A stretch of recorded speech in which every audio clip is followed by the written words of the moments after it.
तर मुंबईमध्ये शिवसेना उद्धव बाळासाहेब ठाकरे पक्ष आणि मनसे युतीची अधिकृत घोषणा उद्धव ठाकरे आणि राज ठाकरे यांच्या उपस्थितीत झाली आहे। यावेळी बोलताना राज्यात उमेदवार पळवणारी टोळी आल्याची टीका राज ठाकरे यांनी केली आहे।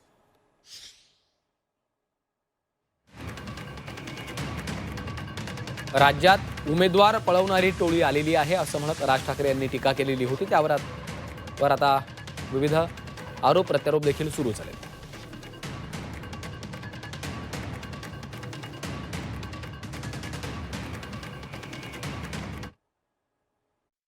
महाराष्ट्रामध्ये सध्या लहान मुलं पळवण्याची खूप टोळ्या फिरतायत।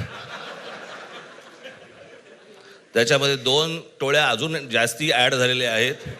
ते राजकीय पक्षांमधली मुलं पळवतात। दुसऱ्या भावाला फसवायचंय का अजूनही वादविवाद आहेत? उत्तर द्या। म्हणे विशेषतः राज ठाकरेजी म्हणाले असं कळलं मला, मुले पळवणारी टोळी मुंबईत फिरते, आता उमेदवार पळवतील।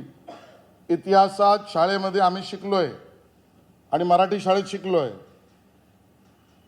कोण कोणास केव्हा म्हणाले।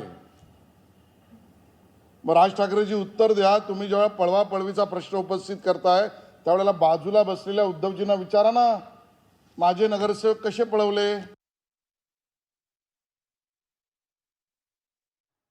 जे आपली पोरं सांभाळू शकत नाही ते मुंबई काय सांभाळणार, राज्य काय सांभाळणार? अरे जे आपली पोरं सांभाळू शकत नाही ते मुंबई काय सांभाळणार, राज्य काय सांभाळणार? मराठी मध्ये फिरत असताना आम्हाला देखील दिसतंय की त्यांच्याकडे आज उभाटा असू द्यात किंवा त्यांच्याकडे सहकारी पक्ष असू द्यात, त्यांच्याकडे आज उमेदवार नाहीत, त्यांच्या अजून उमेदवार अंतिम झालेले नाहीत।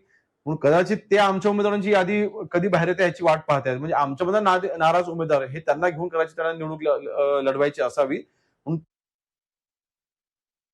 मला हे म्हणायचंय राज ठाकरेंना की तुम्ही जे पळवापळवीची गोष्ट करता ना, त्या पळवापळवीचा भाग तुम्ही सुद्धा आहात की नाही ते सांगा।